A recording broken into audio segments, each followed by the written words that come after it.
Hai semuanya, kami dari kelompok Obesitas pada Anak beranggotakan Zakiah Salma, Fajar Trirahayu, Yolda Amalia, Septiana Dwi, Dewanti, dan Agita Dianisi. Apa aja yang akan dibahas? Let's check things out. Mula-mula, apa sih obesitas pada anak itu sendiri? Menurut WHO, obesitas adalah akumulasi lemak yang berlebihan yang nantinya dapat mengganggu kesehatan anak saat usia dewasa. Kategorinya ada dua, yakni anak usia balita dan 5-19 tahun. Ciri-cirinya untuk balita, BB per TB lebih dari sama dengan 3 SD, sedangkan 5-19 tahun ciri-cirinya IMT per U lebih dari sama dengan 2 SD. Untuk prevalensinya sendiri, baik di Indonesia maupun di seluruh negeri, menurut data WHO tahun 2015 mencapai 6,2% atau setara dengan 42 juta anak balita di seluruh dunia. Untuk di Indonesia sendiri, prevalensi balita mencapai 11,5%. Maka dari itu, Indonesia berada pada urutan ke-21 di dunia, bahkan tertinggi se-Asia Tenggara. Jika berdasarkan jenis kelamin, anak laki-laki sebanyak 9,4% dan anak perempuan sebanyak 6,6%. Berdasarkan tempat tinggal, perkotaan sebesar 9,1% dan pedesaan mencapai 7,1%. Menurut data Riskesdas tahun 2013, ada 3 kategori.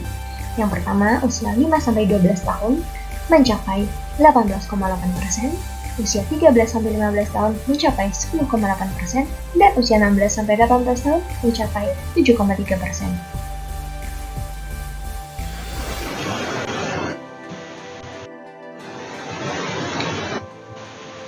Bila berdasarkan provinsi, maka yang paling tinggi adalah DKI Jakarta sebesar 14%, lalu disusul Lampung sebesar 13,2%, disusul Bangka Belitung sebesar 11,1%, kemudian ada Bengkulu sebesar 10,7%, dan Sumatera Selatan sebesar 9,8%. Sisanya 40% tersebar di seluruh provinsi Indonesia. Apa aja sih ciri-ciri obesitas pada anak? Mau tahu? Ayo kita lihat. Pada anak obesitas memiliki tubuh yang gemuk dikarenakan BB anak obesitas lebih besar dibandingkan BB anak biasa. Selain itu, terdapat timbunan lemak pada lengan atas, paha, payudara, serta perut, sehingga anak obesitas memiliki perut yang buncit.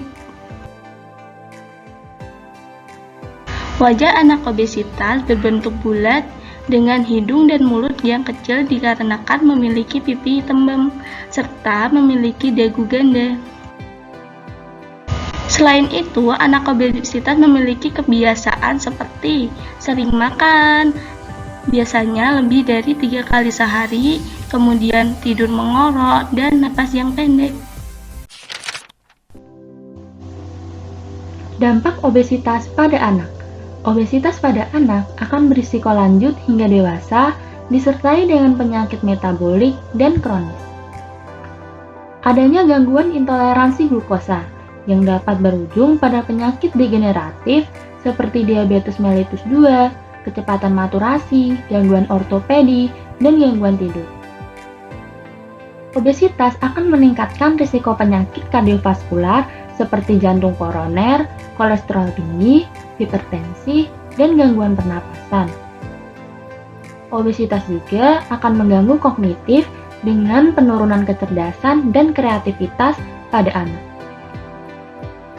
Selain itu, obesitas juga berpengaruh terhadap psikososial anak dengan adanya kecemasan, depresi, dan kondisi emosi yang kurang stabil pada anak. Faktor risiko penyebab obesitas pada anak dipengaruhi oleh faktor genetik, faktor lingkungan berupa aktivitas fisik dan asupan gizi, faktor sosial ekonomi, penyakit tertentu, psikologis, dan hormonal. 1. Faktor genetik. Genetik mempengaruhi pola makan dan gaya hidup yang serupa dengan orang tuanya. Jika kedua orang tua obesitas, maka 80% anaknya akan menjadi obesitas. Jika salah satu obesitas, maka 40% anaknya menjadi obesitas. Dan jika orang tua tidak obesitas, maka prevalensinya menjadi 14%. 2. Faktor lingkungan. Faktor lingkungan dipengaruhi oleh aktivitas fisik dan asupan gizi. Aktivitas fisik yang rendah menyebabkan energi yang dikeluarkan sedikit. Hal ini memungkinkan terjadinya obesitas pada anak. Lebih sering menghabiskan waktu di rumah, misalnya menonton TV atau bermain HP lebih dari 2 jam per hari, terlalu banyak duduk, dan kurang tidur. Nah, selanjutnya asupan gizi yang tinggi kalori, tinggi energi, misalnya lemak, karbohidrat, dan gula. Biasa diberikan susu formula dan kurangnya ASI. Anak memilih makanan yang hanya disukai seperti makanan cepat saji dan frekuensi makan yang berlebihan. 3. Faktor sosial ekonomi. Faktor sosial ekonomi dipengaruhi oleh adanya perubahan pengetahuan, perubahan gaya hidup modern, perubahan pola makan, dan peningkatan pendapat. 4. Faktor psikologis. Faktor psikologis, anak yang obesitas biasanya lebih responsif terhadap rasa lapar, seperti rasa dan bau makanan. Selain itu, kondisi emosional yang belum stabil pada anak juga dapat memicu untuk makan secara berlebihan. 5. Faktor hormonal. Faktor hormonal dipengaruhi oleh adanya hormon grelin untuk mengontrol rasa lapar ini tidak bekerja dengan baik, sehingga keinginan untuk makan ini lebih banyak. Dan sebaliknya, pada hormon leptin untuk mengontrol rasa kenyang juga mengalami kelainan. Dan yang terakhir, 6. Penyakit tertentu. Beberapa penyakit ternyata dapat meningkatkan risiko anak menjadi obesitas. Di antaranya adalah 1. Hipotiroidisme, di mana hipotiroidisme ini kadar hormon tiroid yang rendah menyebabkan penurunan pelepasan energi basal yang dapat meningkatkan berat badan. Yang kedua, ada Cushing syndrome, di mana penyakit ini disebabkan karena meningkatkan hormon kortisol di dalam tubuh. Hal ini menyebabkan kenaikan berat badan. Dan yang ketiga ada Prader-Willi syndrome, di mana kelainan selalu ingin makan dalam jumlah yang banyak. Nah, hal ini merupakan kelainan bawaan.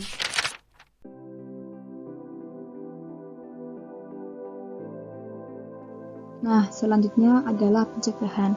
Pencegahan sendiri terdiri dari 3 tahapan, yaitu tahapan primer, tahapan sekunder, dan tahapan tersier. Pada tahapan primer sendiri dilakukan dengan menerapkan pola makan dan aktivitas fisik yang mendesak bayi, seperti pemberian ASI eksklusif dengan meneruskan pemberian MPASI sejak 6 bulan sampai 12 bulan, menawarkan makanan baru secara berulang sama menghindari minuman manis. Anak pula harus mempunyai kesempatan bermain aktif dengan membuat jadwal penggunaan media, membatasi waktu menonton, dan mengurangi paparan media. Kemudian, keluarga tidak perlu membatasi jumlah makanan dan selingan yang dikonsumsi anak, tetapi memastikan bahwa semua makanan yang tersedia itu sehat, serta cukup buah dan sayur. Selingan dapat diberikan sebanyak 2 kali, dan orang tua hanya menaruhkan air putih bila anak haus di antara makan selingan dan makan padat. Selain itu pula, pengasuh selain orang tua juga harus menerapkan strategi yang sama yang telah dianjurkan. Nah, kemudian ada tahapan sekunder dan tersier. Pada tahapan sekunder sendiri dilakukan dengan mendeteksi early Oedipus tribun. Jika early Oedipus tribun ini terjadi lebih dini dan cepat atau kurang dari 5 tahun, itu akan berhubungan dengan peningkatan risiko obesitas pada anak di kemudian hari. Nah, Oedipus tribun ini terjadi apabila nilai IMT anak pada titik paling rendah, yaitu pada usia 5-6 tahun. Kemudian ada tahapan tersier. Tahapan tersier ini dilakukan dengan mencegah komorbiditas yang dilakukan dengan tata laksana obesitas pada anak dan remaja. Tata laksana obesitas pada anak dan remaja ini dilakukan dengan pengaturan diet, peningkatan aktivitas fisik, mengubah pola hidup dengan modifikasi perilaku, dan terutama melibatkan keluarga. Penanggulangan obesitas anak. Apa aja sih? Yuk kita lihat. Yang pertama, mengatur pola makan. Prinsip pengaturan diet pada anak obesitas dengan metode food rules WRDA. Yang pertama, terjadwal dengan pola makan 3 kali per hari dan camilan 2 kali per hari yang terjadwal. Yang kedua, lingkungan netral dengan cara tidak memaksa anak untuk mengonsumsi makanan tertentu dan jumlah makan ditentukan oleh anak. Yang ketiga, sesuai kebutuhan anak berdasarkan usia, tinggi badan, dan berat badan. Sebagai alternatif pilihan jenis makanan dapat menggunakan the traffic light diet. Lampu merah tidak atau hanya sekali dalam seminggu memakan makanan yang mengandung lemak dan kalori tinggi. Lampu kuning boleh memakan makanan rendah lemak namun dengan kandungan kalori sedang namun terbatas. Lampu hijau bebas memakan makanan rendah kalori dan rendah lemak.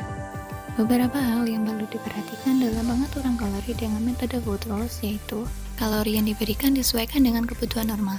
Pengurangan kalori berkisar 200-500 kalori sehari dengan penurunan berat badan 0,5 kg per minggu. Yang kedua ada diet seimbang, dan yang ketiga diet tinggi serat dapat membantu pengaturan berat badan. Yang kedua ada mengatur pola aktivitas fisik. Peningkatan aktivitas pada anak yang gemuk dapat menurunkan nafsu makan dan meningkatkan laju metabolisme. Contoh aktivitas aerobik seperti bersepeda, berlari, dan berenang. Contoh penguatan otot yaitu senam dan berayun pada palang. Selain itu, terdapat contoh penguatan tulang seperti bermain lompat tali, skipping, dan bermain bola basket. Lalu, yang ketiga ada modifikasi perilaku. Yang pertama, kontrol terhadap rangsangan atau stimulus. Misalnya, pada saat menonton televisi, diusahakan untuk tidak makan, karena menonton televisi dapat menjadi pencetus makan. Yang kedua, ada mengubah perilaku makan. Misalnya, belajar mengontrol porsi dan jenis makanan yang dikonsumsi, serta mengurangi makanan camilan. Lalu, yang ketiga ada penghargaan. Orang tua dianjurkan untuk memberikan dorongan dan pujian terhadap perilaku sehat yang diperlihatkan oleh anaknya. Sekian dari kami, semoga bermanfaat.